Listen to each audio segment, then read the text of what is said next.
get started. So if you're coming in, just come in quietly. So you guys are totally in for a treat tonight. But just a couple of quick reminders and some big picture. Shh. All right. Quiet. Just a little quiet so we can get started. Okay, so quick reminders.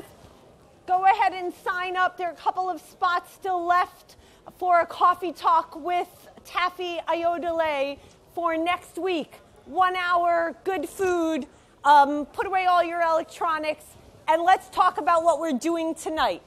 So the topic for tonight, we're going to be talking about social entrepreneurship. This stuff gets so much fun when you start digging into business models and what they can do and how they create value. It's important to understand where social entrepreneurship lies when you think about kind of the full spectrum of for-profit and not-for-profit businesses.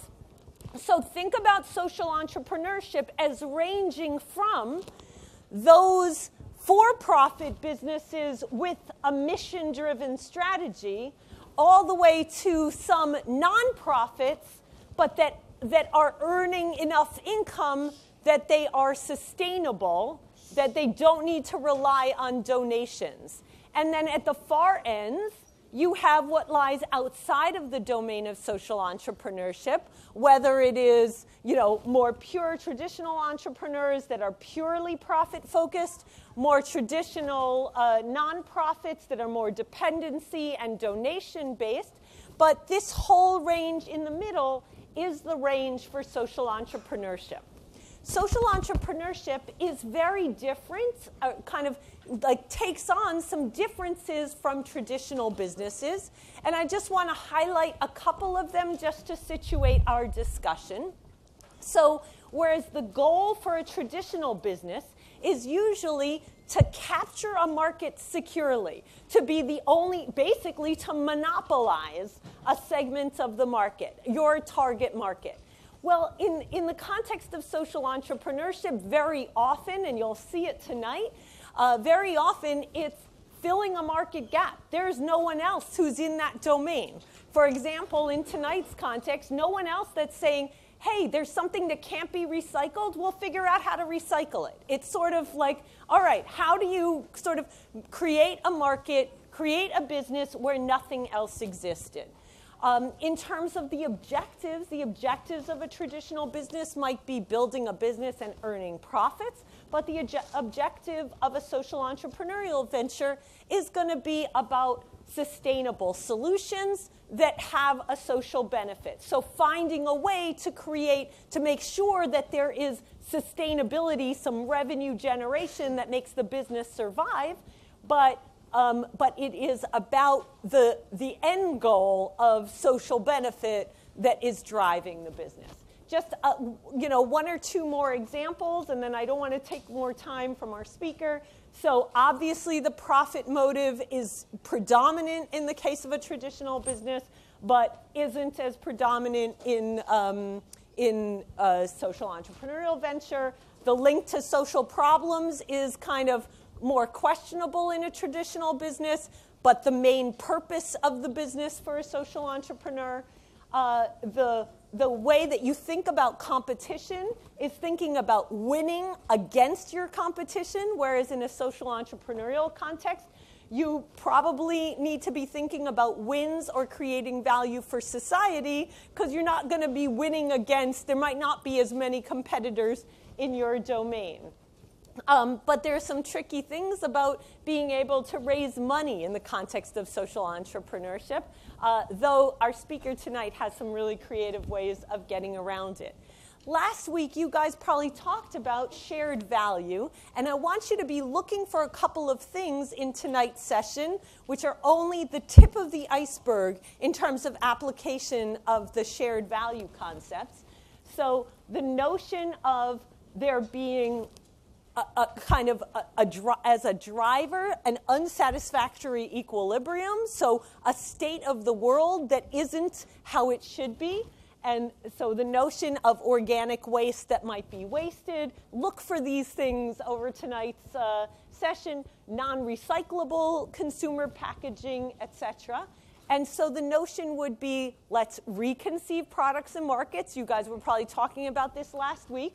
So for example, here's something that seems like an oxymoron. How do we recycle non-recyclables? And redefining productivity in the value chain, again, something you were probably talking about all of last week.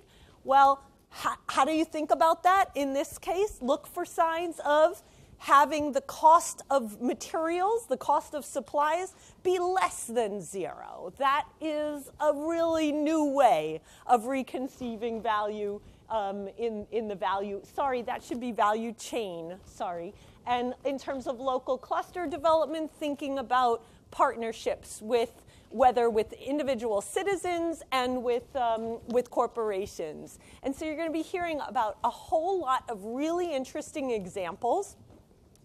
This is always a favorite session in BIP year after year because basically you get to hear the story from the founder of a social entrepreneurial venture that is growing, is incredibly successful, is in diverse areas and constantly expanding into new areas, and is doing something that really is moving the ball, is changing the world and with significant environmental implications.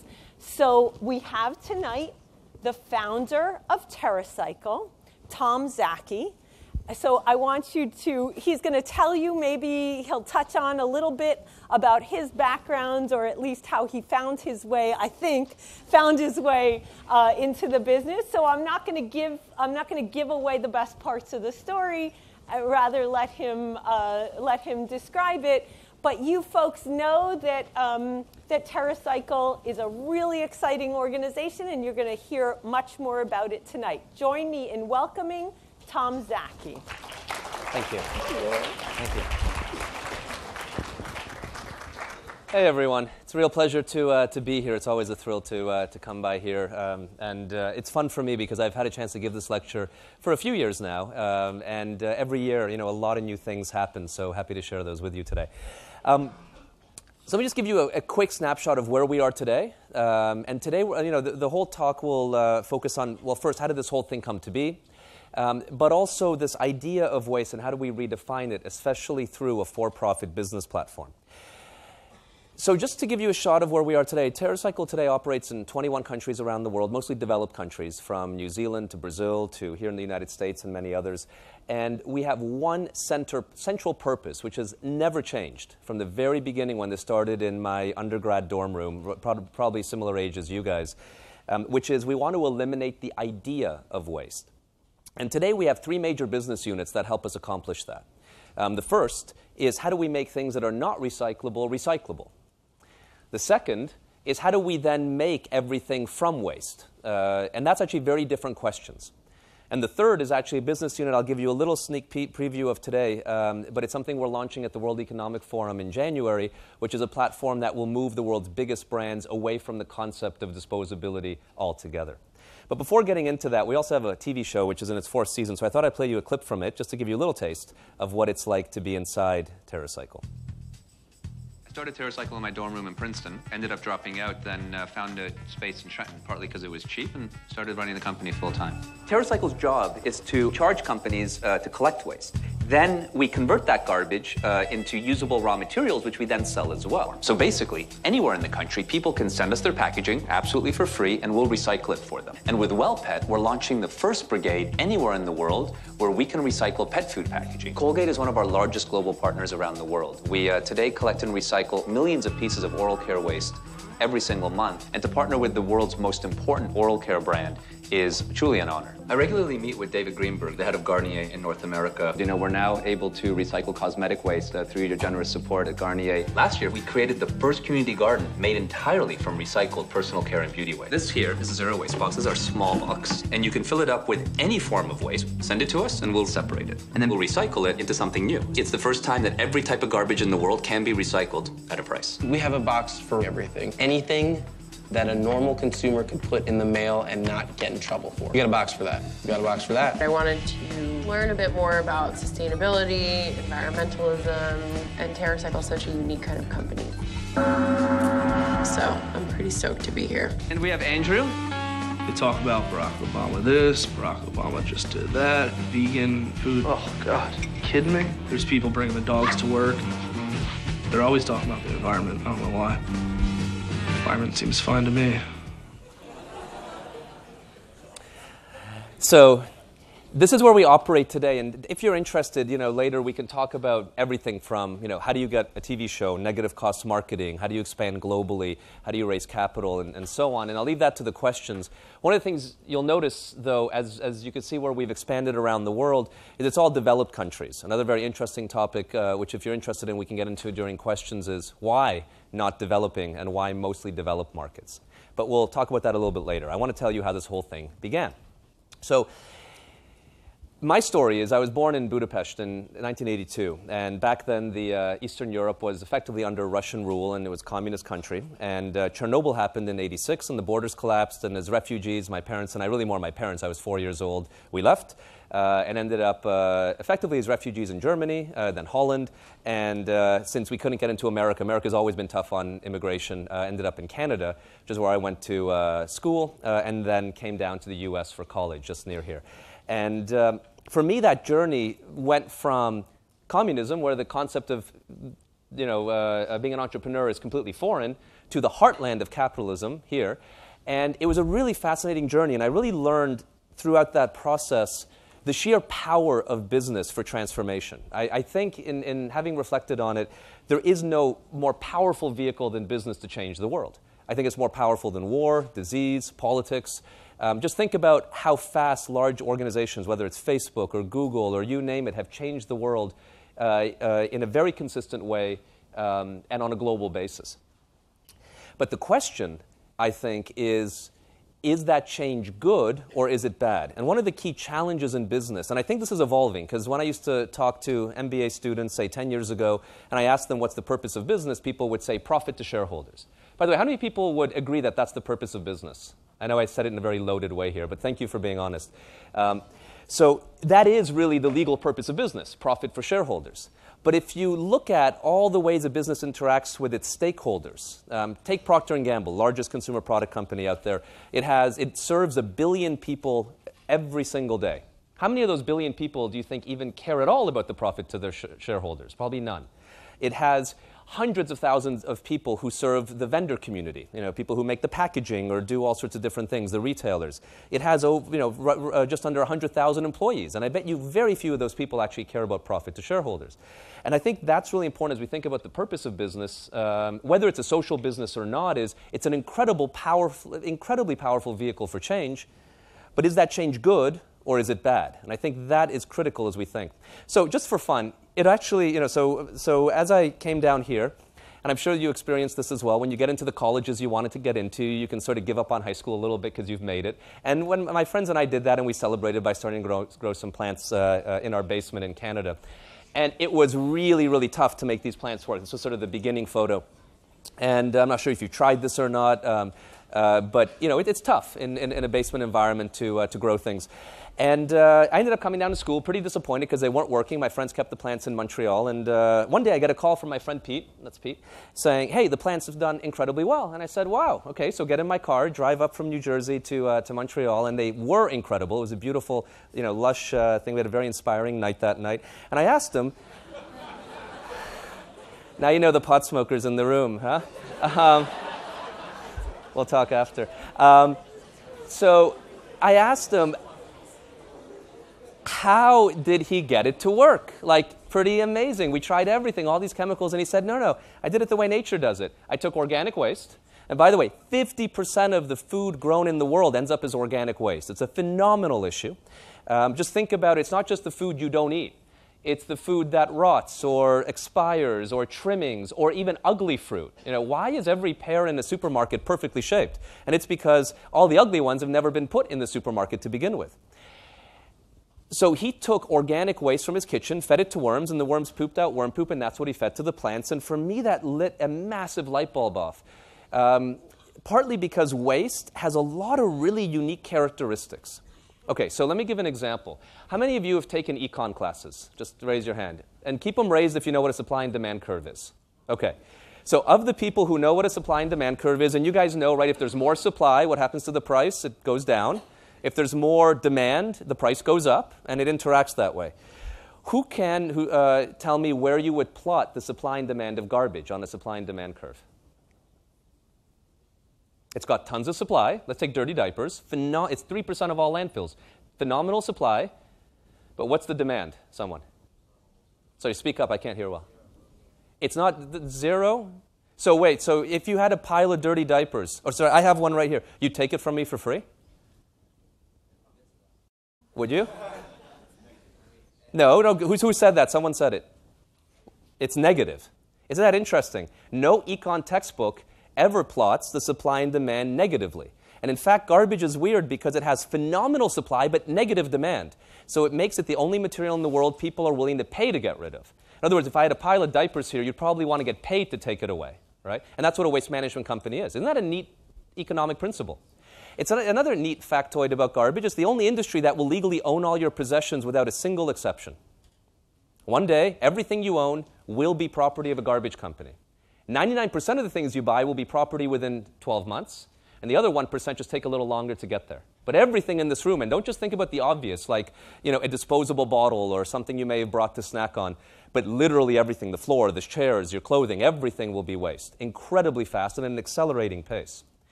So that has some really interesting principles to it. So I really fell in love with this idea of garbage, and turns out no one had tried to create a big worm poop company. So that was a calling card. So my friends and I went back, and we started thinking about how do we take what my friend Pete had in his basement in a little box and scale it up. And the solution came to me actually sitting on a toilet, because it's always interesting in innovation, and I kid you not, in innovation you want to, what I always say, take a step back. And you want to evaluate, why does that thing exist? Not just, like, so let's say you're thinking about toilet innovation. It's not just about how do you make it slightly better, but take a step back and ask, what's the purpose?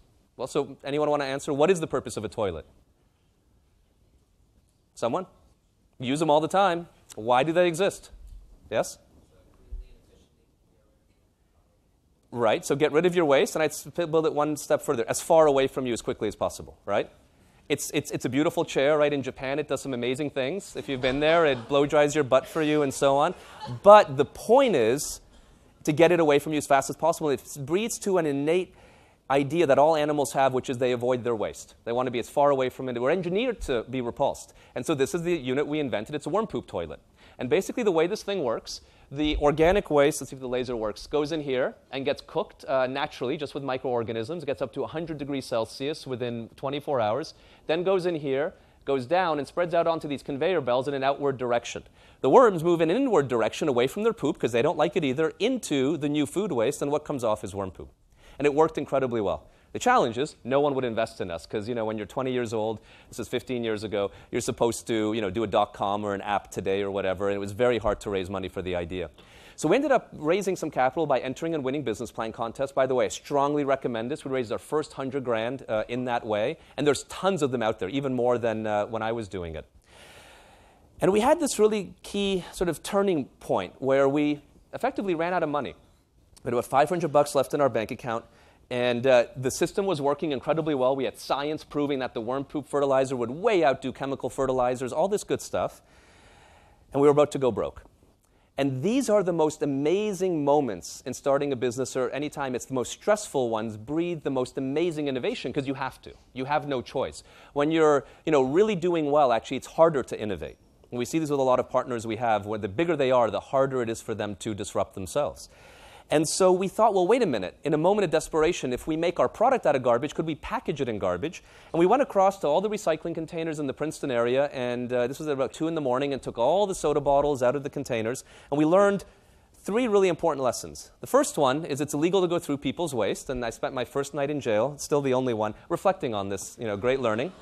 The second is that, much more importantly, they're incredibly standardized. In soda bottles, now this changes country by country, but here in the United States there's only 4 volumes. The rest make up less than 1% of a percent. So within those 4 volumes there's half liter, 20 ounce. This is what a 20 ounce bottle looks like. 1 liter and 2 liter. And within those bottle shapes, everything is standardized except the contour. The base is identical, the cap tread is identical, the height is identical, and long story short, we became the first company in the world to mass produce or mass bottle into used soda bottles. And one was a Coke bottle, one was a Pepsi bottle, and so on. This became literally every aspect of it is garbage. The trigger sprayers, notice, are different in those two photos because they're leftovers from major companies who changed them when yellow's not the hot color anymore. It's called pre-consumer waste. The only part of the product that wasn't waste is the label because we had to contour to the distinctive shapes. And we were off to the races. We got it sold into Walmart, and then when you get one big retailer, the rest follow: Home Depot, Target, so on and so forth. And then we learned our third important lesson, which is that garbage has intellectual property rights. And we learned this by getting calls from the people at Coke and Pepsi saying, well, we see your product on the shelf, and you are infringing on our shape. And that we're going to sue you for that, because if we don't, we lose the rights to our shape. That's one of the hard parts about intellectual property, is that if you don't police it, you lose the rights to it. And they were right, legally. Now, this is one of the interesting pieces here, is the power of purpose. Purpose doesn't show up on a P&L. It doesn't show up in any economic statement, but it's phenomenally powerful. Purpose is what's driven our business to the success it's had today. Last year, we had 50% growth, which is quite aggressive for a company our size at this point. We added 70 new jobs and so on. And it's all because of purpose. And purpose manifested itself here, and the first time I ever really saw it, we told the lawyers at Coke and Pepsi, hey guys, come down to Trenton, which is where we were located, and please have a look at what we do. We're an inner city company taking organic waste, feeding it to worms, packaging it in used soda bottles, collected by school kids. I mean, there's nothing that that isn't amazing about this. And they agreed, and within a week we got the world and still only licensed to package shit in their distinctive shape and sell it. When we left Princeton out of the dorm room, this is the building we bought in Trenton, which I don't know if any of you have been through Trenton, but it's the third most dangerous city in the United States. It's right at the epicenter of the Crips and the Bloods, and it's a really hardcore environment. Actually, New Jersey holds all three: Camden, Trenton, and Newark as the top three most sketchy places in the United States. But this is what it looks like today. We converted it. We bought a bunch of buildings. We have a little campus now, completely solar powered, and we even learned metaphors of waste. In inner cities, there's a huge graffiti problem. There's a big gang element to it, but it's also a part of the culture of the inner city. And a lot of non-gang members are out there painting and being treated as if they were criminals. Now, they are painting illegally, but they're not painting, in a way that creates violence. And it's just an expression of art. Now, graffiti is sort of a metaphor of waste. If you think about waste as something you're willing to pay to get rid of, that economic principle, so is graffiti. If I took a can of spray paint and spray painted your walls here, you'd probably spend money putting them back the way they were. You'd spend money to remove it. And there's a lot of power in looking at these sort of inequalities and how to play them. So we took our building and we said, and it's about 60,000 square feet, so it's got some scale, and we said to all the artists around Trenton, hey, you can come paint anything you want, whenever you want. And our building walls look like this now, and literally every Monday, the entire building is brand new, top to bottom. Our walls are now so thick, about an inch thick, of latex spray paint, latex spray paint, latex spray paint, people doing this. I don't have to pay anything. I get thanked for it. The mayor just changed the name of the street we're on to TerraCycle Way, a big part of it because of the whole graffiti element. He thought it really brought all the elements of Trenton together in a very positive way. It's really amazing what you can do without necessarily having to spend anything at all in the process. So we grew and we grew, as a worm poop company. We started at 75,000 in sales, then $500,000, then 1.5 million, and 3 million, then 6 million. I mean, that was a pretty nice, mode of growth, almost doubling every year. But we asked ourselves, are we fulfilling the purpose, this idea to eliminate the concept of waste? And we realized a big flaw in our model. If we make the product the hero, which any consumer product company does, make the product the hero, and you're going to pick the very best ingredients to make your product. Now, even if those ingredients have to be waste, we were picking the very best organic waste. Certain coffee grounds from here, but not others. Certain banana peels, but not greasy food. Really carefully creating the formula that the worms would eat. And we were in picking the best garbage bottles we could find, but ones that weren't crushed or trigger sprayers and so on. And we realized if we do it this way, we're never going to deal with the real hard stuff, dirty diapers, use femme hygiene products, you name it, chewing gum, all things we do today. And we had this deep reflection. We do this, by the way, periodically. It's what birthed this new business unit I'll show you at the very end, which is what is our purpose and are we fulfilling it? Now remember, you got to step back a little bit. So let's talk about waste and why does it exist. First, it's not a natural idea. It doesn't exist in any system except the human system. We learned this from the Lion King movie, right? The Great Circle of Life and so on. But there's no such thing as waste in nature. And if you think about our natural waste, we have 3 types of natural waste, or things we can't use that we expel. One is carbon dioxide when we breathe out, but something else, a tree, takes that in. We also have our poop and so on, or let's call it toilet waste. That's also something that is great, fertilizer and microbes and so on love it. And one day we have our body parts, hair, nail trimming, skin that falls off, but then also our body at the end, and something else loves to eat that. All mammals share those 3 things, but humans have 300 other categories of waste that nature has no systems for. And those come because of 2 things that only really came in the 1950s. Right around the 1950s, 2 things happened. The idea of consumption was invented, and consumerism. To give you a sense, someone alive today consumes 10 times more stuff than someone alive before 1950, 10 times, and the human population's gone up 7 times, so that's 70 times more stuff being purchased today by the human race, effectively altogether, than in the 1950s and before. And the second is now we make all that stuff from complex materials. Look at the chair you're sitting on. 100 years ago, if this room existed, the chair would be made from wood and maybe some metal parts. You could throw it in the forest, and the forest could consume it really quickly. Today, the chair is made from all sorts of hybrid polymers and plastics that, if you threw it in the forest, would still be there long after we're gone. 25% of the waste ends up in our oceans. We're going to talk about this later because we today run the world's largest supply chain on ocean plastic. It's actually one of our cleanups in Panama. 2% is recycled, and the balance is burned or buried. Now, burning and burying, landfilling and incineration, if you want to be more fancy with your language, is sort of like superorganisms that eat everything. But doesn't nature teach us that you need specialty systems? You don't have one animal that eats the output of every animal. Instead, you have specific things that interact with other things. And the more complex, in fact, the more beautiful the system. So we reflected on this, and we said we have to make the garbage the hero. And we first need to look at products that are linear. Linear products are examples that you see here, products that end up in either being burned or incinerated, burned or buried, incinerated or landfilled. And the first step is we got to collect them and turn them into something else. And that became our first business unit. Today makes up 75% of our business. We actually just acquired a company that also falls into this category. And to be able to do this, again, we got to take a step back and understand what makes something recyclable or non-recyclable. Everything becomes waste, but why does an aluminum can get recycled really well everywhere in the world? But why does a coffee capsule not get recycled anywhere, or cosmetic waste, or 80% of all goods? And the good news is that it has to do with economics and economics only. What makes an aluminum can really recyclable is it's profitable to waste management companies to go and collect it. Because waste management companies aren't doing recycling because it's the right thing to do. It's urban mining.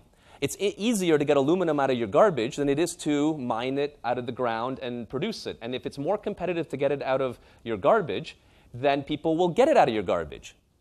But if it's not more competitive to get it out of your waste, if it costs more to collect and process than the results are worth, it ends up being waste. Now, that's good because economics are solvable. If it was something technical, that would be a much, much bigger challenge.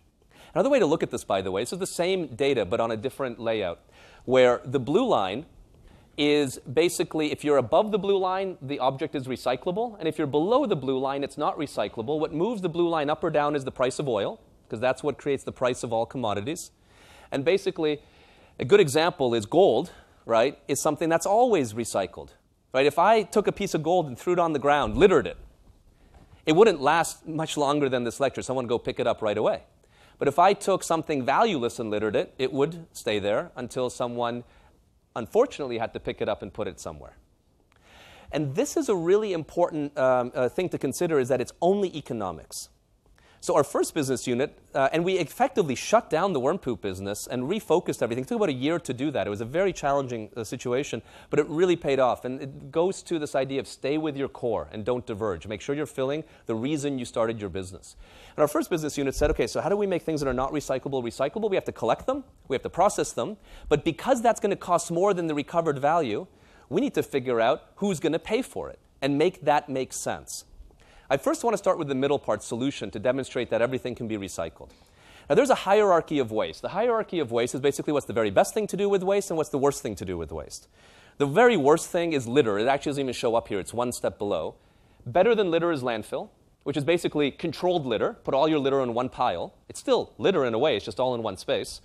Better than that is incinerate. Take all that and burn it. ideally get a little energy back, but noting most things that are hard to recycle burn at negative energy value, while things that are easy to recycle tend to burn at positive energy value, so great irony there. Those are linear solutions, things you can only do once. In circular solutions, the very best thing is reuse. Reuse is, let's take a bottle. Let's take this as a prop here. This bottle is made from 3 ideas. It's made from aluminum, that's a material. It's also, the aluminum's in the shape of a bottle, that's its form. But it's also an idea, which is the aluminum in the shape is intended to transport a liquid, so I can drink it. That's why this exists. Reuse values all 3 of those things. I finish this, I fill it back up again with water, or whatever I want to drink. One step after that is, and by the way, in atypical examples of reuse, of course, the worm poop in a soda bottle. But here's an example we did with Unilever a few years ago where we took 35 million used butter tubs and packaged plants in it and sold it at Walmart. Actually, it turned out to be a penny cheaper than normal flower pots. It's the same exact shape. Why not make it go into a different purpose? The next thing there after that is upcycling. Upcycling takes the object like this and says, I'm not going to value its intention, but I'm going to value its shape and its form. That would be like potentially putting, a silly example would be putting pencils in here, making a pencil holder, or turning it upside down, making it into a bird feeder, or you name it. Everything you see here are mass-produced products that we do. We're the world's biggest upcycler all over the world, whether it's wine corks or records, all the way to post office mailbags, to confectionery wrappers, to granola wrappers, into shower curtains, and Starbucks coffee bags, into all sorts of stuff. Toothbrushes into pens and movie film and juice pouches. And we do this, it's a huge range of products. We don't try to focus on being an expert at everything. It's another key thing in entrepreneurship is focus on what makes you absolutely unique and outsource everything else. Here, Timberland makes a TerraCycle shoe where the base is wine corks and some of the leather's been replaced with laminated coffee bags and wrappers and so on. Also be a lot of fun. Here's 2 dresses that are in museums here in New York. One's made from 5,000 M&M peanut wrappers, and the other, let's just say, was a lot of hard work to get the, yeah. Even our offices. You're always ready to party in that dress. All of our offices around the world, whether it's in Germany or in Toronto or in Sao Paulo, Brazil, or in London, every detail is made from garbage. And what's amazing about building your office from garbage is not only does it help you, embody the idea of the business, but it's also cheaper. It's cheaper than any other form of interior design because you're using free raw materials. And the New York Times gets to call us the coolest office in the United States. Now, the third circular solution to waste is where you don't value the intention, you don't value the form, and you only value the material. Shred this, melt it down, and if this is aluminum, back into aluminum. That's recycling. Recycling basically can work for everything, where you rip it apart and get back to its base materials. And we do a few million kilos a week on recycling things that were never deemed recyclable before. Let me show you some extreme examples. Cigarette butts. We do this in 11 countries today, where we collect cigarette butts, shred them, separate the organic components, the ash tobacco and paper, and compost it, and take the filter, which is made from cellulose acetate. By the way, it's the same plastic as what makes up your pair of eyeglasses, the frame. That black part is the same as a cigarette butt, same polymer, and you can make it into what you see here. Here's a fun example. I'll give you another clip just from our TV show that shows a fun topic that we were recently recycling. Can I be the science guy? It's already taken. Pick another one. Tonight, I found another partner who's interested in recycling and latex, and I got some samples of their product. a new assignment You want to collect used condoms. I can tell you're really excited about it, Rick, so... Thrilled. might be a bit of a stretch, Condoms are not really something I use. even for these scientists. You can use it as a helmet. Human Resources, all new, tonight at 7:30. This is On comedy, Pivot. but the way we do it, if anyone's interested in the science of it, is vulcanized rubber, whether it's a condom or a balloon or a glove, mind you, it's all the same, is challenging because you can't shred it. Vulcanization, like what happens to your tire on a bike or a car, makes it not meltable again and very hard to shred. So we cryo-freeze it, which is getting it down basically liquid nitrogen temperatures. Then it becomes brittle. We can smash it, make it into a powder, and that powder becomes the grit on new plastic gloves. And everything, whether this is gyms we built in the UK made entirely from aerosol containers. Here's gardens in Manhattan made from cosmetic waste. These are playgrounds made entirely from flip-flops. All the way to shipping trucks that were put into the Super Bowl 2 years ago, made 30% from used potato chip bags. everything can be recycled. I'm even going to show you an example on what we're now launching in Amsterdam in, I think, September on dirty diapers. Every one of us was born once. We were all small. That was long ago, though. We've all grown up since then. But we left something behind from our youngest years, something that most of us don't even think about. Millions of tons of disposable diapers.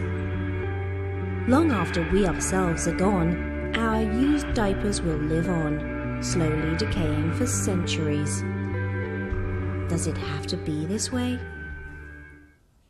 Enter Ernie Simpson, the Global Vice President of Research and Development for TerraCycle, a Trenton, New Jersey-based company that has become famous for its innovative recycling solutions. The company collects trash, and the key is to take the trash, find out composition, and then try to formulate the trash into what we call usable products. We do not incinerate. We do not do waste to energy conversion. We only recycle. It is the objective of the company to tackle not just low-hanging fruit, but to tackle waste streams that have been a problem historically in the world. And this waste stream is by far the most complicated waste stream that we have to deal with. In 2010, Americans deposited over 3.7 million tons of disposable diapers in landfills. The first problem that makes diapers so difficult to recycle is their multi-part structure. This is what a standard diaper looks like. Internally, it's made of cellulosic material. That's the material that basically absorbs any kind of liquid. And the outer covering of the diaper, which is based on polypropylene plastic material. The second difficulty with recycling diapers is that they are saddled with what is known as bioburden. We have fecal matter, we have urine. Our objective is to make that material clean enough for any kind of processing. To solve these problems, Ernie and his team have developed a unique new recycling process. The dirty diapers are first sterilized. Then the material will be shredded to separate the polypropylene from the cellulosic material. And so the grand cycle is complete. The cellulosic is composted, and the plastic portion is turned into pellets, which in turn are made into new consumer goods. Why throw away things? So that gives a little taste of even dirty diapers. Let it be said that basically everything can go through a circular solution. The question is the economics. And that gets to the first question, which is how do we get these things funded and create collections? So let me ask you, if you think about the stakeholders that are involved in consumer products, who do you think could be a good stakeholder to go to say, please take responsibility and fund the recycling of something? Anyone have an idea? Where would you go? Whose door would you knock on? Consumer product company. Great answer. It's actually, you put it in the right order for me. It's the brands. With brands, it's like, so take, who's going to be funding the dirty diaper recycling program in Holland? It's Pampers. And now here's the key. Everyone in these organizations, this is really important to think about if you want to start a purposeful business. If we went into these companies, as we did 5 years ago when we came up with diaper recycling and said, hey, 3% of landfills are your dirty diapers. You should take responsibility. We know how to collect it. We know how to process it. That gets you in the door. But it doesn't get a yes. Because you have to fulfill what's called the primary motivator of an organization to get them to really want to do something. Just by saying, hey, I have a solution to female empowerment, or I have a solution to air quality, or I have a solution to ocean plastic, whatever it may be, people get you in the door, but it's never going to get you funding, and if it does, it's only going to be very small and a very short amount. What gets it global and big is if you fulfill the primary motivator. So what do you think the primary motivator is of a consumer product company? These guys. Why do they exist? How do they get profit? Selling stuff, right? So yes, profit is there, but then how do you get it? And selling stuff is the answer. So you got to help them sell stuff. That's how you're going to win. Now, the good thing is, in say something like diapers, it's not like people are going to buy more diapers than they need. So it's not about increasing the volume. It's about getting you to buy Pampers versus Huggies. That's the goal. So how do we do these programs? Is we set up national platforms to collect. This is just one archetype. You can go to TerraCycle's website and sign up and send us waste. We give you free shipping and give you a small donation for every piece of waste. That program is, I think, generated about 22 million in donations. But there's many other versions of this. For example, with diapers, what we're going to be doing is in Holland deploying smart bins, these large metal bins where you'll be able to download the Pampers app on your phone. You click, I want to recycle diapers. It shows you where all the bins are. You click which bin, sends you a barcode to open that bin. You present that barcode to the bin. Bin opens. You deposit any brand. This is important, any branded diaper. It hits a scale, weighs how many diapers you put in, and sends you coupons for Pampers. And the idea is that hopefully you love Pampers more than the competition, and the next purchase will hopefully be Pampers. And that market share change pays the bill. And that's how you get diaper recycling, which is starting in Amsterdam, but will be going all over the world. You'll see it here at some point as well. So it's all about the critical aspect of fulfilling that overall primary motivator. Now, you know, what they get in the end is now companies like Colgate, here it is in Germany, can put the logo on their packaging explaining that it's recyclable, whether it's potato chips or milk in Israel, all the way to juice pouches here. And they can now explain that they're recyclable. And what that shows is they can get major incremental sales lifts compared to their competition.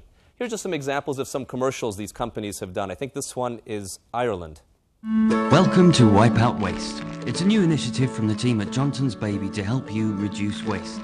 Just collect your empty packs of Johnson's Baby wipes, register online for a prepaid postage label, and send your packs to our friends at TerraCycle. They'll turn them into stylish, eco-responsible products. And for every pack you send in, money will be credited to a charity of your choice. Help wipe out waste with Johnson's Baby. Sign up today. That was an adult one. I'll show you a kid's one. This is US. Capri Sun. What do you do when the fun is done? With Capri Sun, you can upcycle. Empty Capri Sun packs can get made into something new again. Not that.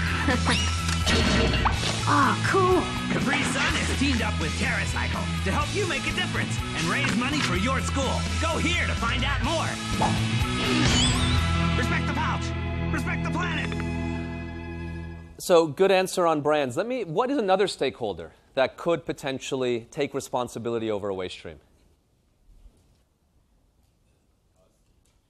Individual consumers. Okay, good answer. So on individual consumers, we try to set up, this is for small business or individuals, what we created a division called our Zero Waste Box program. Basically, zero waste boxes come in all sorts of sizes. They're resold at places like Walmart, Staples, and also industrial catalogs like Grainger and so on. And people can basically buy the solution to recycle just about anything they want. We've seen moms buy this to have zero waste birthdays so that all the wrappers and crap off a birthday party can be recycled, or events buy it for dining disposables, you name it. Basically, all that cost of collection and processing is just baked into the price of the zero waste boxes. Actually, it's one of our fastest growing divisions. We're just doing the sales review today, and it's growing 5% month over month in the markets where it's live. So great example. What is another stakeholder? So we talked about individuals. We talked about brands. Someone else. Because you've got them all. Someone else. Sorry, speak up. You had it. Government. So the places. So we talked about the people who make it. That's the brand. The people who buy it, that's the consumer. Where it all takes place is the city. So we've also looked at cities. And we create city partnerships where today, across 200 cities around the world, from Melbourne to Paris to Tokyo to Los Angeles, Atlanta, we deploy two models. One is cigarette recycling bins and chewing gum recycling bins. And basically what they find is that every 10 meters, one of these bins are deployed. And where you see cigarette recycling occur, the rate of cigarette litter goes down about 98%, even if before there were proper disposal points, because people are more inspired by choosing between litter and recycling than they are between litter and landfill. There's other models as well for cities, but just for time, it's going to be hard for me to get into it. And there's one other stakeholder. So we talked about the people who make. I'm going to go to you if no one else. Sorry, because you're too good. Anyone else? Where it happens, the people who buy, the people who make. There's one other place. Yes, in the back. So where it goes, good, but not quite.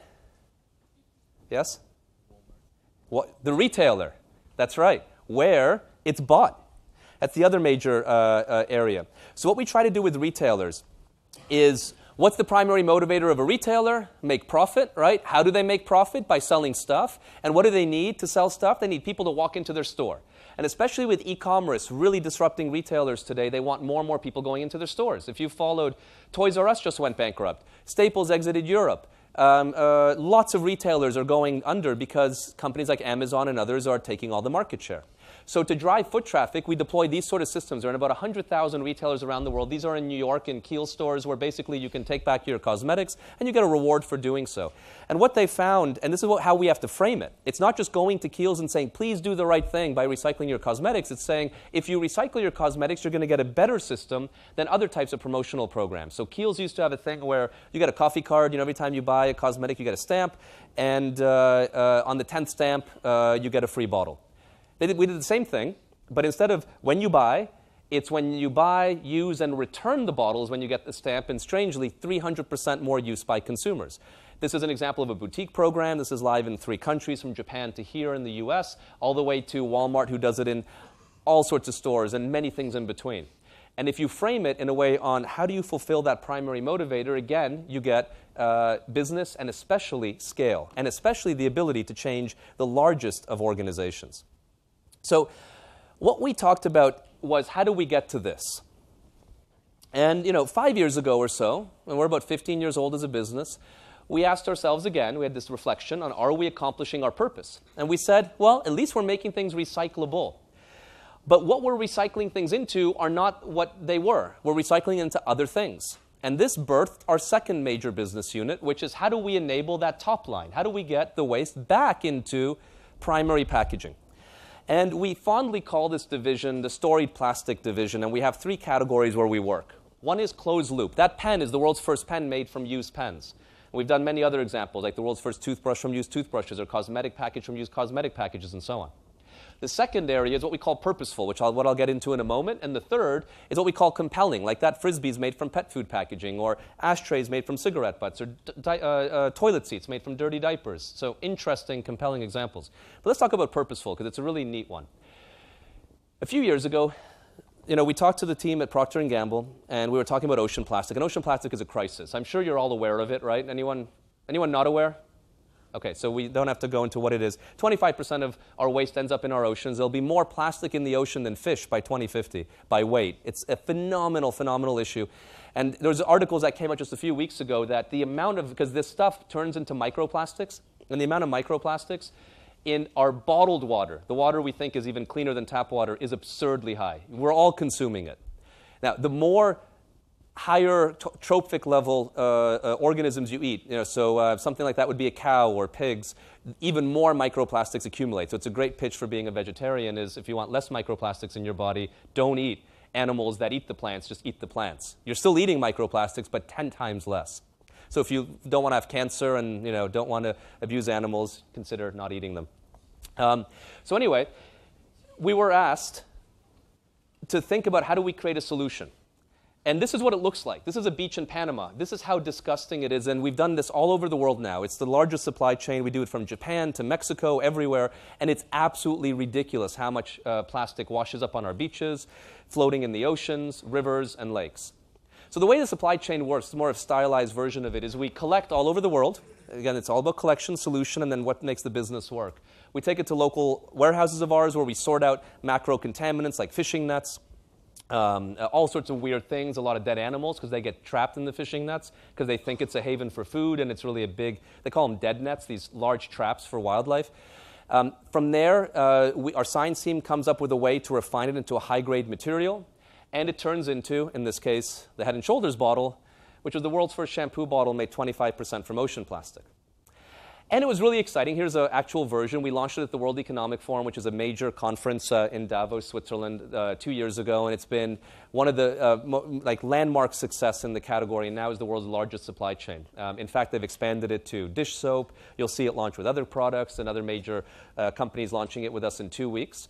But I want to not talk about the obvious, and more about what makes this work. Because, does anyone buy Head & Shoulders here? What color is it usually? White. Yeah, it's iconically white, but this is gray. And it wasn't gray. They didn't make it gray because they wanted to make it gray. They made it gray because it had to be gray. Ocean plastic is all this mixed plastic, and it will not come out to any other color than that. So why would, and it's also very expensive to run this supply chain. It's a lot of money to collect this through NGOs and other organizations all over the world and refine it and so on. So why would a company like P&G spend a lot of money to buy a lower grade material than what they're buying in new resins? And this is really the key challenge. And unlocking this is what allows you to scale purpose. If we just went to them and said, hey, you contribute to ocean plastic. It's a big issue. Why don't you take part in solving it? That would have got the meeting, but not the business. The business has to fall under fulfilling that primary motivator I keep referencing.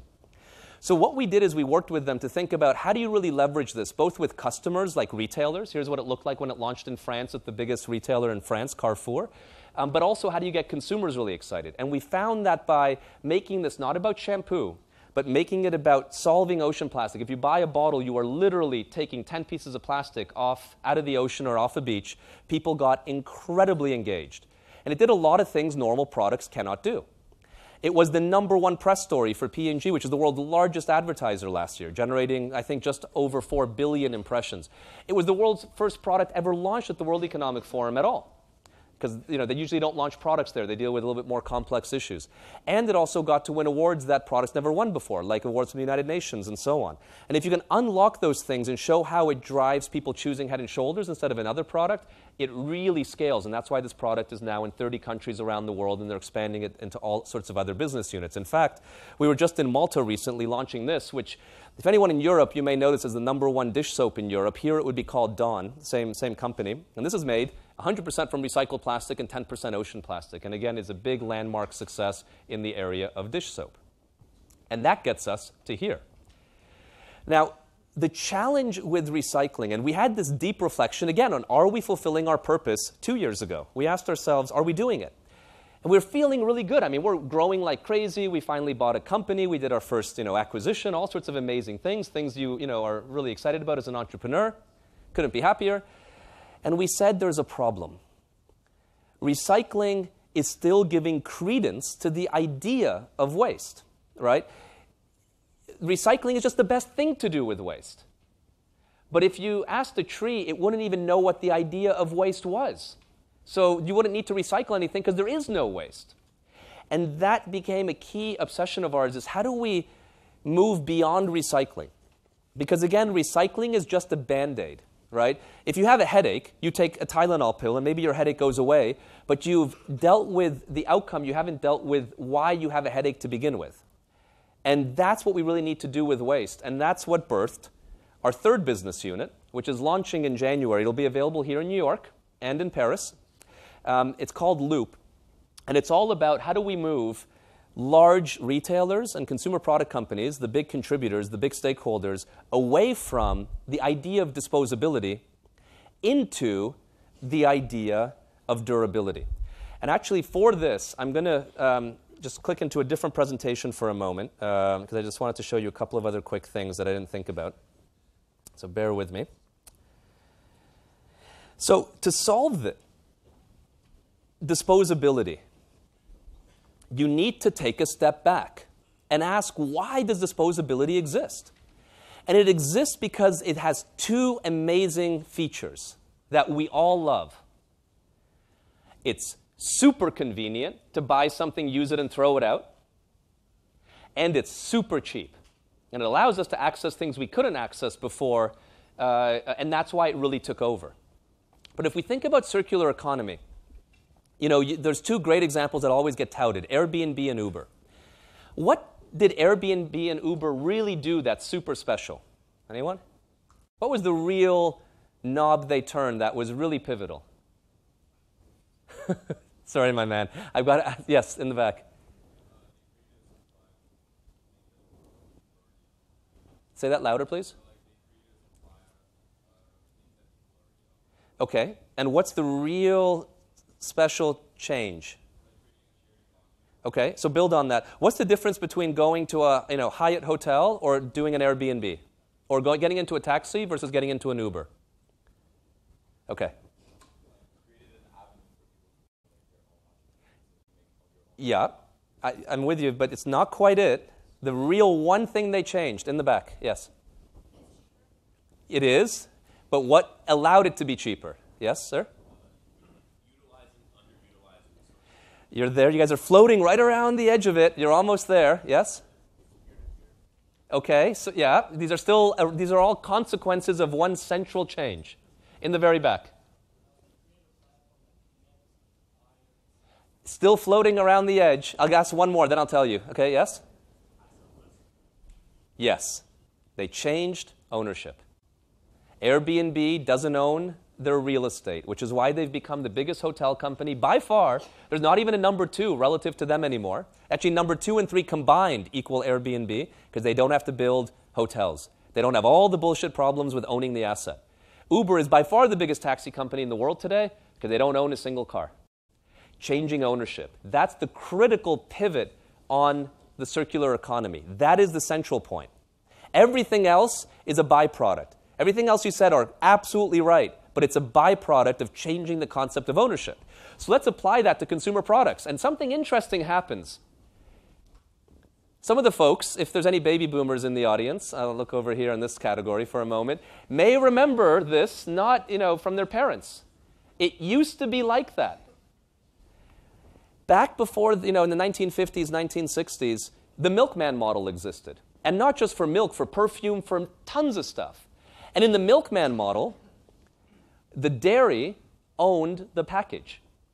And if the dairy owns the package, what are they motivated to do? Make it super durable and make it last, because if it breaks, they write it off.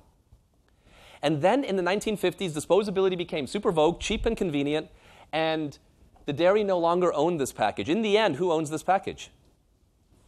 Yeah, consumers do. You do. And it's great until one moment when it's empty, and then you've got to find a recycling bin or a garbage bin to put it into. Let's hope it's recycling. And when the consumer owns the package, instead of it showing up as an asset on the balance sheet of the company, it shows up as a cost of good. And when it shows up as a cost of good, what's the motivation for the consumer product company? Make it cheaper, cheaper, and cheaper. And here is the effect on beverage packaging. Pepsi is one of the partners of this platform, and this is their packaging progression. From when it began, reusable bottles, glass bottles, actually super beautiful heavy-duty glass bottles in the 1920s, 30s. Then they moved to what's called single-use glass, because to make it refillable glass, you have to make it thicker. Then to aluminum cans, then to PET bottles, then to cartons, and then to pouches. Now the benefit of this is that the pouch is 97% cheaper than the glass heavy-duty bottle. So everyone can drink more Pepsi, and it becomes cheaper and more profitable for the company. That's a wonderful thing. It's also less material, so you could argue it's more sustainable. But there's two major negatives. The line you see is the actual rate of recycling for each of these packaging forms in the United States today. Why does it go down all the way to zero? It's because there's less value for garbage companies to access. And at some point, in a pouch, they don't want it at all, because it's not worth their time to collect it. They won't make money covering their cost of collection and processing. But there's another negative. If I was going to give you today a half liter of, let's say, orange juice, which package would you want it in? You could have any of these 5 packages. Which one? Glass. Why? It also just looks better and feels better, right? What would be your least favorite package to get the orange juice in? The pouch? So isn't that interesting? This is called consumer delight. Consumer delight degrades, and consumers get less and less. You can see this. I was recently, Hasbro became a partner of ours, and they make Monopoly. And by the way, funny story on Monopoly is, you guys all know Monopoly, right? So Monopoly was invented right around the Great Depression to be a propaganda game that's anti-capitalist. The way you'd play it, same rules, same everything, was one asshole won in the end. And you'd all make fun of that guy, the monopolist, right? And that's how it was played in the Great Depression. Then it went away, and then it came back, and not a single rule was changed, and it became the icon of capitalism. Super ironic, isn't it? Nothing changed at all, except now you want it to be the monopolist and screw everyone else, which is the world we live in today. But take that aside. A monopoly board from the 1950s, you know, the houses and the hotels were solid wood, beautiful construction. Today, if you buy one, it's just super thin plastic. Everything's getting lighter and cheaper, so you can access it easier, and it's more profitable for the consumer product company. So that's a huge negative.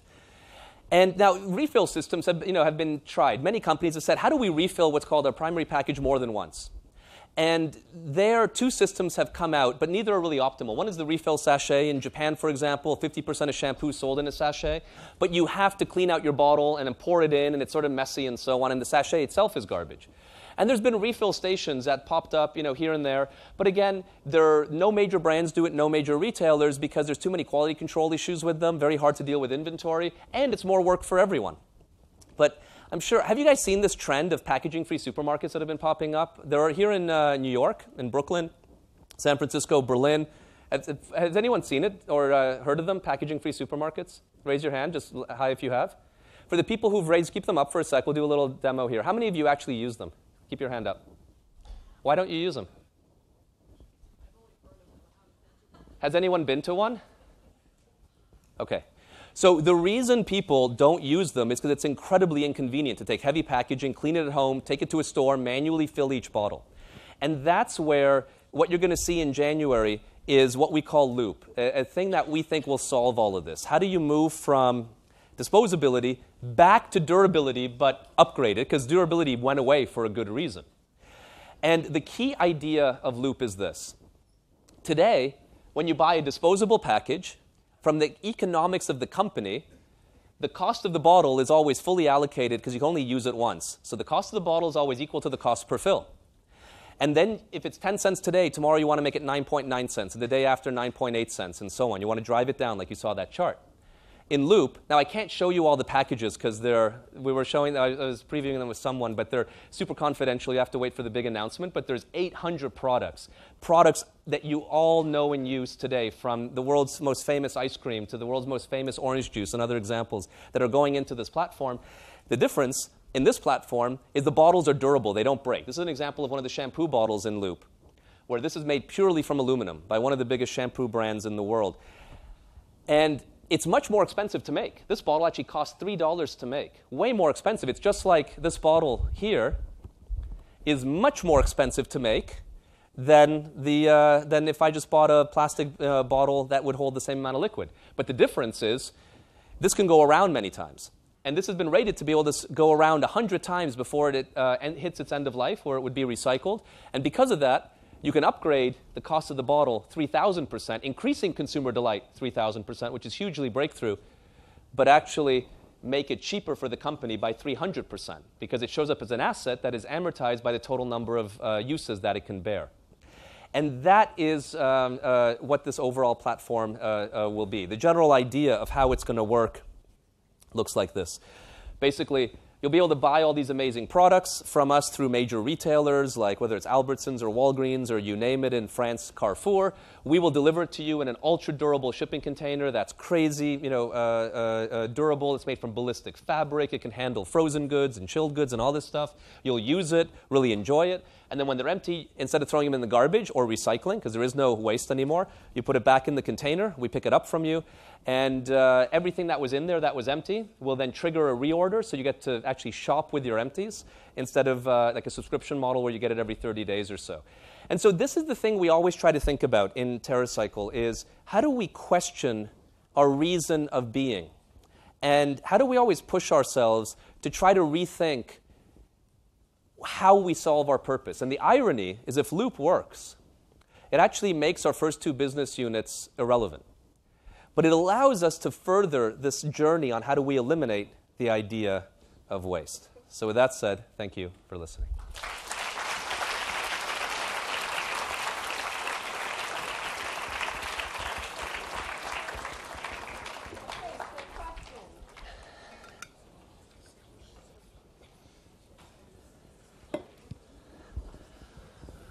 Any questions, anyone?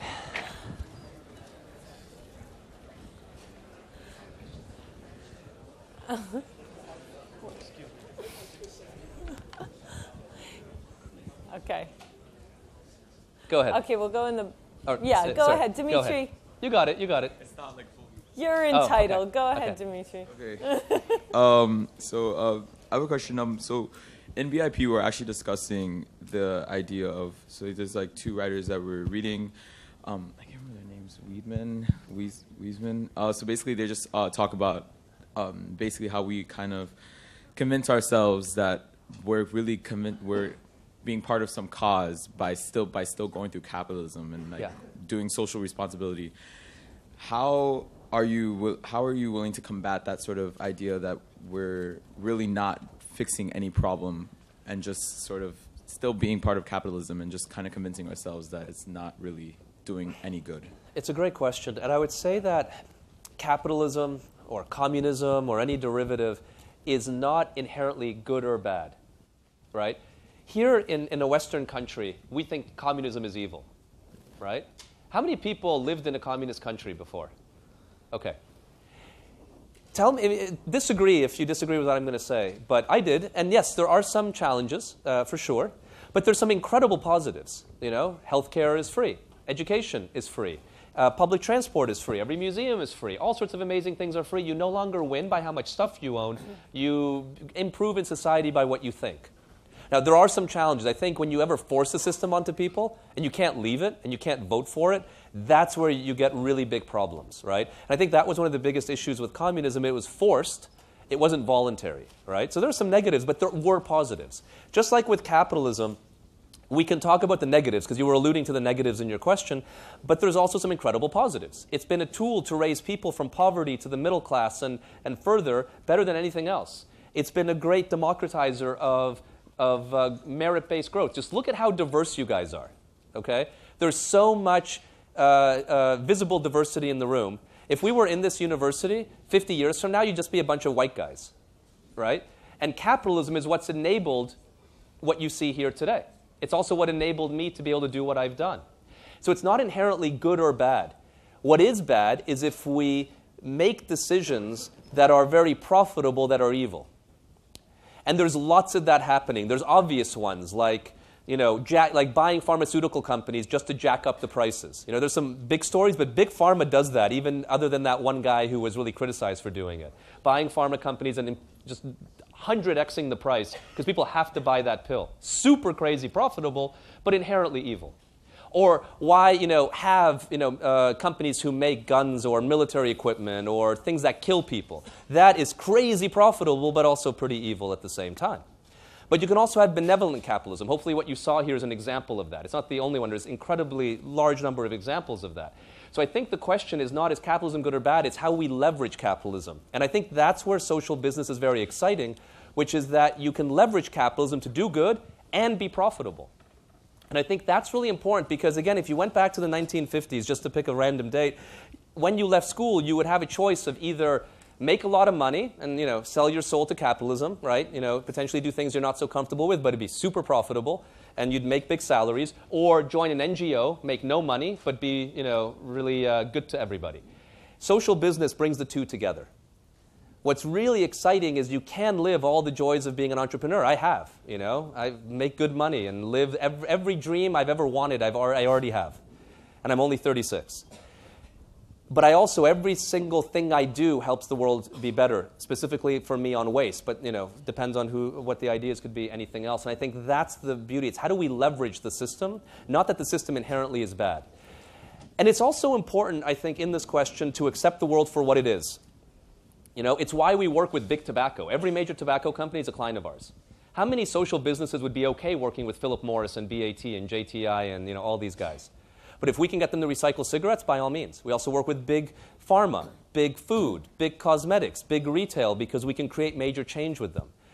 Now, we're not going to work with a tobacco company to help them sell more cigarettes, but we're going to help them recycle, and if that makes someone buy Philip Morris instead of BAT products, who cares?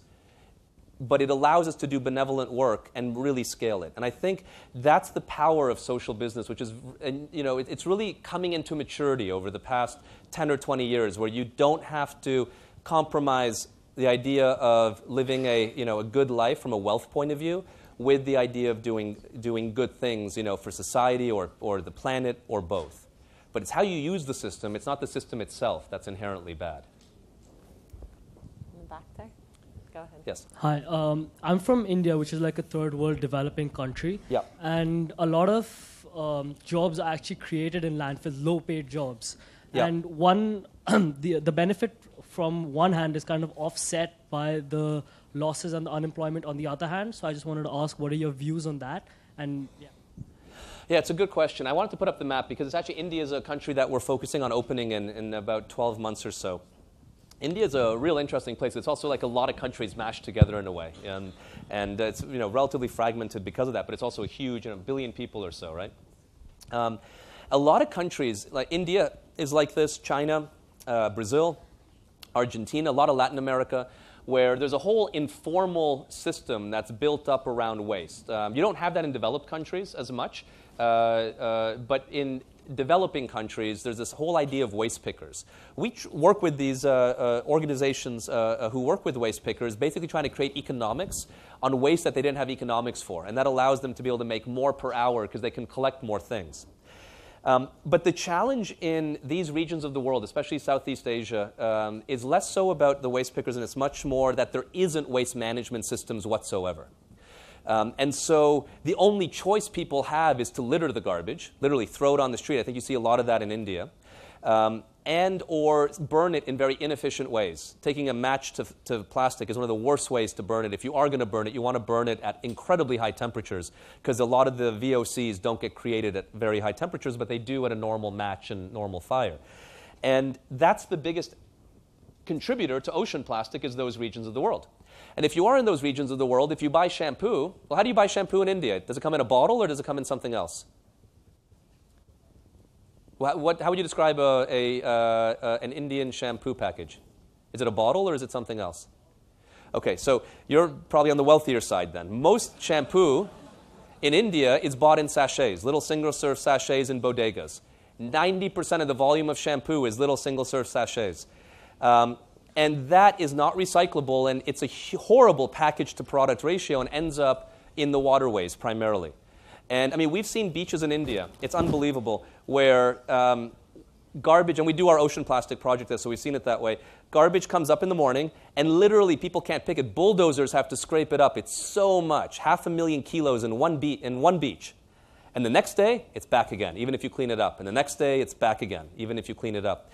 So it's a very challenging question. And I think the answer is always, there's not one silver bullet, right? The answer is always multiple ideas. We need to think how to create waste management infrastructures, leverage waste pickers, give them more things to do, and then how do we bring in more formalized waste systems so people have a choice? But then also, in parallel, how do we move away from this incredibly disposable, unvaluable packaging into things that have markets? Like your bottle does have a market to be recycled, but the sachet does not. And I think these are all critical innovations that have to occur simultaneously. As I showed you our 3 business models, it's not that one stops the other. They all complement each other, and they all have to work simultaneously because there is no silver bullet. The more ideas we put out there, the closer we can get to the answer, and I don't even know if we will. I mean, the crisis is so bad environmentally that who knows if it's too late. It very well may be. But I think we just have to keep trying to put ideas out there to try to change the status quo, and the only optimistic part I have on it is the status quo only got so bad in the past 70 years. Before that, garbage didn't really exist as an idea. Consumerism wasn't what it is today. So hopefully, because it's modern, we can also get out of it. It's just, let's hope it's not too late. Here on the right. I was just wondering, for your last idea, the loop idea, how do you think retailers are going to react to this, since a lot of these products are products that consumers go constantly to retailers for? Yeah. So like, how will this like delivery and kind of like, like being delivered to your house instead of going to pick it up, how will it affect retailers, and how do you think they're going to react? It's a really good question, and we thought about this quite a bit. And one idea was we could just create it on our own and make it another thing that hurts retail, like Blue Apron, which took $1 billion from retail, or Dollar Shave Club took another $1 billion from retail, or all these other new ideas that keep hurting retail. And what we've realized is that it's much easier to work with these large organizations and integrate into them, become a system in them, than it is to compete with them. So today, about 4 major mega retailers have agreed, and you'll see this how it's going to be launching in New York in January, is that you're not going to go, you can go to the Loop website, it will exist, but you're going to be mostly directed to the website of these major retailers. And you'll be able to go to, so for example, the major retailer in France is Carrefour. I can't share the names of the ones here, so just bear with me there, but you'll know in January. And Carrefour, you'll be able to go to their website in Paris, and suddenly there'll be a big button on their website that says, visit our waste-free shop, or packaging-free shop, or whatever word you want to use. You click it, And there'll be a microsite that we develop that pops up that looks like their store with about 1,000 products in it. And every time you purchase, now there may be different products available in the Carrefour system than other retailers. For example, their private label products will be available there, but they won't be available in other retailer deployments, and so on. So it'll be slightly different assortment, just like when you shop at Target, there's different products than you shop at Walmart. A lot of same ones, but there's some difference. And we're bringing them along where every time you buy, you basically have two economics. You have your deposit fee, which is securitizing. So let's say the deposit on this is $2. You pay that once, and then every time it goes around, you just pay the fill fee to get it basically cleaned and refilled. Now, you never get your bottle back, by the way, because the time difference between when you send your dirty in and when you get a new one is 24 to 48 hours. So when you send your dirty in, we just notice that, oh, it's one of these waters. We take one out of inventory, send it to you, while this takes a month to be cleaned and refilled, just from a practical point of view. But every time that refill goes around, they will make a few percentage points. And then what the really exciting aspect is they will then start taking over some of the operations. They will do the warehousing, which they're really good at. They'll do the distribution, outbound, which they're really good at. What they won't do is what they don't know, which is how to take it in, clean it, and so on. And that is exciting for us because this way Loop isn't just its own thing and has to build from zero in more of a geometric line. It's a system that every retailer can integrate. And once we framed it like that, man, every retailer loves it. Like they're begging to join in because it gives them the innovation, and then what do we get? Access to their consumer base right away. And you don't have to build it from the very beginning. And our dream for this is just like the other business models of TerraCycle are infiltrating major organizations, why shouldn't every retailer have the ability for you to switch from disposable to durable? Press a button, you switch over, and suddenly you live in a world without waste with the exact same sort of look and feel and experience. So that's at least how we've are trying to do that. We'll see in January what happens. Hi, I was just wondering, does TerraCycle have any rivals or competitors for those agreements with Pepsi and cigarette companies? It's a good question. So holistically, TerraCycle has no direct competition. There's no like organization to us.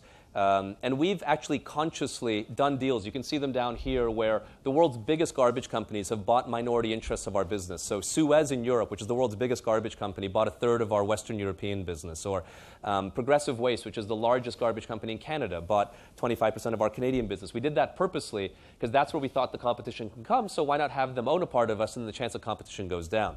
Now, where there is competition is what I would call spot competition. Are we the only people who do ocean plastic? No.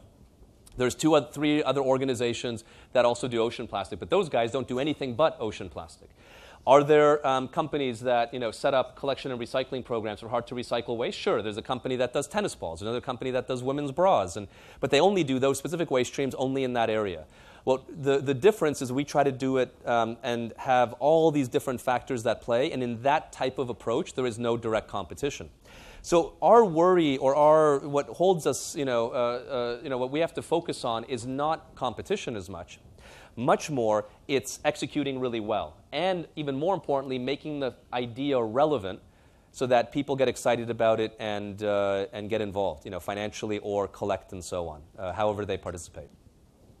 So we've got a question from the live stream. This is from outside the room, from Anonymous. Okay. Why did you choose for your business to be for-profit? Why did you choose for it to be for-profit instead of not-for-profit? Absolutely. It's a very conscious decision, and I would encourage everyone to choose a for-profit organization than a non-profit. Always try really hard for that, and only if there's no option, do non-profit. So why? The reason is the incorporation style. We're talking between being like a Delaware C Corp, which is like the gold standard or for-profit, versus a 501c3. You can do anything you want in those incorporation styles. Let's remember, it's sort of like the question you had on capitalism. It's not the corporation style that makes you successful or not successful. That's the legal framework in which you operate. So being a 501 doesn't make you a good company. There's lots of really bad ones. Look at Cambridge Analytics. That's a 501, I believe, and they were pretty damn evil. And there's lots of others I could, give examples of. 501s are used all the time to hide taxes. Rich people set up trusts to basically allow you to not to pay taxes through these 501 type organizations. They can be pretty bad, and for-profits can be pretty good. So it's again just a construct. So why is the for-profit construct better than the 501c3 or charitable construct? A number of reasons. First, governance. This is the most important because what happens when you're a founder, the biggest thing you have to worry about is getting thrown out of your own company. Now, you may say, oh, this never happens, but it happens all the time. Investors come in, everything you think is good, then when you have a couple of slips, they take over and push you out. And so many founders have that.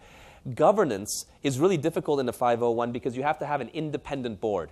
And the independent board, because you can't own the company in that sense, can fire you very, very easily. A lot of 501 founders can easily get pushed out, where it's much harder in for-profit to be pushed out. And governance is simply much, much easier in a for-profit organization than in a nonprofit because of the rules of how you have to set up a board of directors. First. Second, raising capital. Maybe the second most important thing. Way easy in a for-profit, way difficult in a nonprofit. Why? Because if I invest in a for-profit, I own a part of that, I could get dividends, and I could make my equity increase in value. Because if the company's value increases, my ownership value increases. In a 501, I'm donating, and I never get that return back.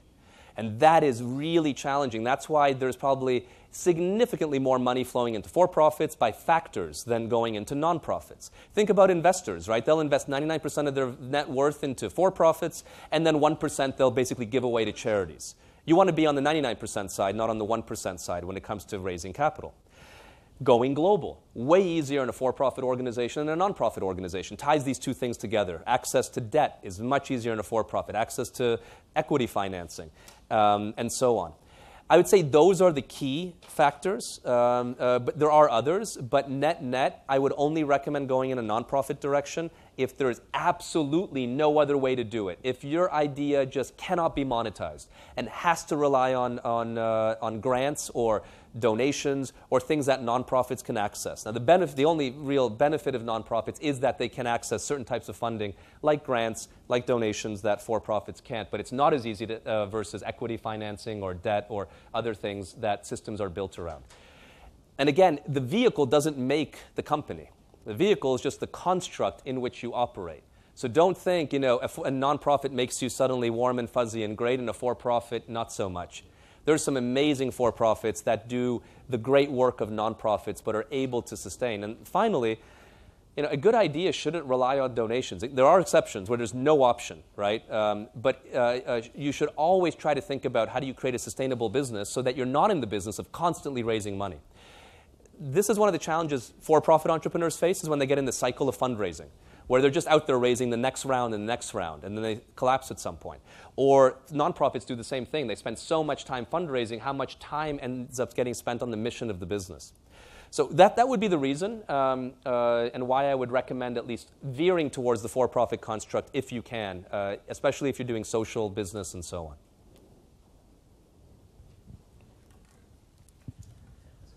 Yeah, please. Yeah. So it's a great question. We are definitely thinking about it. We actually just there's a bunch of, so IPO, initial public offering, is one type of way to go public. And we are absolutely looking at that, taking it quite seriously now, talking to iBankers and so on. We think we're about 3 years away from being able to do something like that. We just want to get our revenue to about 90, 100 million, somewhere in that range. It's about the right time to do a proper board like the NASDAQ or NYSE. There's two other types of sort of call it POs. One is called is with cryptocurrency. That's another way to do it. We've veered away from that because there's been it's a little bit unstable right now, the cryptocurrency market. But you can do public offerings with cryptocurrency where you basically sell coins in your system, and like Bitcoin or other such ideas, you can raise a lot of capital that way. The third is one that was passed under Obama under the Jobs Act, which is called a OPO, online public offering. And we're actually in the middle of doing one now. You can go to ownterracycle.com if you want to check it out. And basically what an OPO does, or it's called Regulation A+ financing, which is where if you want to invest in a normal company, you have to be an accredited investor, like in a normal startup. And an accredited investor is basically someone who has a high net worth. I think it's over $1 million in net worth. And or a family income, I think, of over $250,000. I may have my numbers off, but they're big numbers. You have to be a rich person, basically. And because of that, usually the minimum investment is $50,000, which is a big number. What Obama did under the Jobs Act and the creation of these OPOs, or online public offerings, is democratize this. So today, you can invest in TerraCycle. We're selling a part of our U.S. company in this raise. Then we're raising about $25 million. And the minimum investment is $700, and you don't have to be an accredited investor.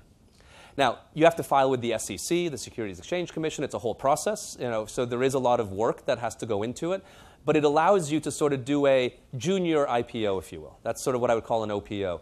I wouldn't recommend it for seed financing because it costs a lot of money to create one. It's probably $500,000 to create the platform. But at our scale, it makes a lot of sense. And so that's what we're doing. And it's a good warm-up to an IPO because now we filed with the SEC. We have to be governed as a public company. So it lets our systems get ready, and then we can really look at going public. But it's definitely something on our radar for sure. Yeah.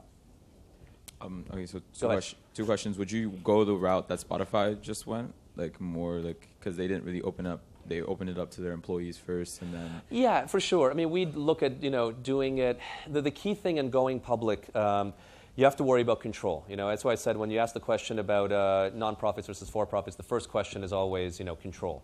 I think if you ever raise money, my biggest advice is focus first on control, second on valuation, third on terms. Many times people get hung up on valuation, but control is more important than valuation. And so if you go public, one of the challenges is control can slip away incredibly quickly if too much of the stock becomes public and someone can snatch it all up. Companies like Mars, which is a private company, or others that have some form of, I'm not sure if Mars does, but there's a lot of companies that are privately held that have public shares.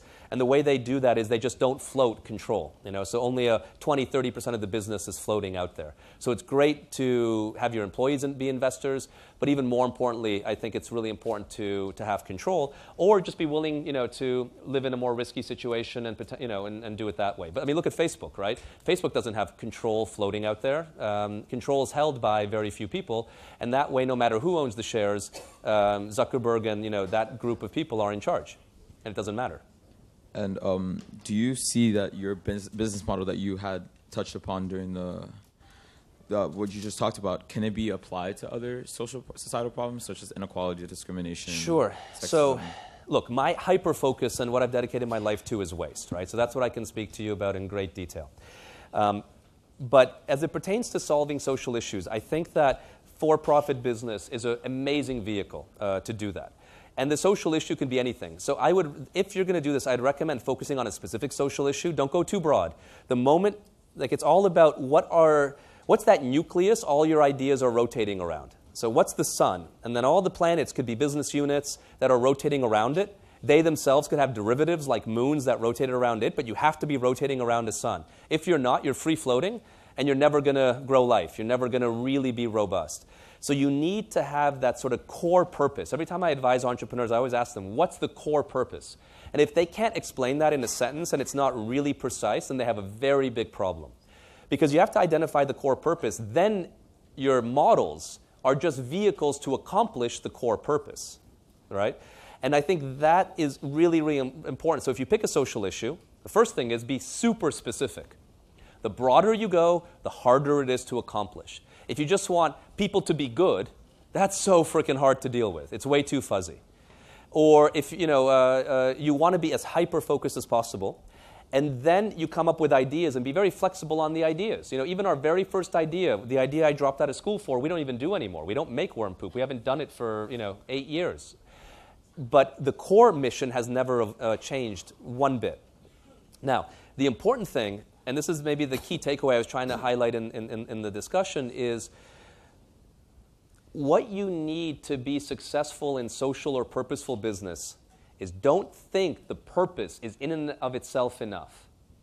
The purpose is phenomenally powerful to attract amazing people to come join the company. And by the way, there's internships at TerraCycle. There will be, this is my little plug here. No, they're upstairs. There's upstairs little green cards. Please come intern for us. It's super, super fun. But purpose may attract you to come intern for us, even though we don't pay, though we do give free lunch. And we usually have 100 people every year come intern in just the Trenton office, and probably 200 across all of our offices. Purpose does a lot. It allows you to attract talent. It allows you to get into rooms that you couldn't get, lets you have conversations with senior leaders you couldn't have conversations before, lets you do quite a bit. But you need to make and define that purpose to fulfill what's called the primary motivator of the partner. So let's say you said equality, right? Just pick one. Okay, so you said equality. If you're going to focus on equality, and you're going to try to then, because you always need stakeholders. No one can do it on their own. At minimum, you need customers, but you usually need much more than just customers. You need vendors, you need clients, you need all these different stakeholders. if I was going to sell a quality to, say, a Pepsi, I wouldn't go to them and say, hey, you're not, you don't have good equality right now, I'm just making this up, and you should have more equality because it's the right thing to do. They'll say like, yeah, great, What really would sell it is if you can convince them, I'm just making this up on equality, that by having a more diverse workforce, more men and women, more races, more ages, more backgrounds, you will be a better business because diversity creates better innovation, which is true. Then they'll be eyes open and start really listening. Because what does Pepsi want? It wants to beat Coke. And what does Coke want? It wants to beat Pepsi.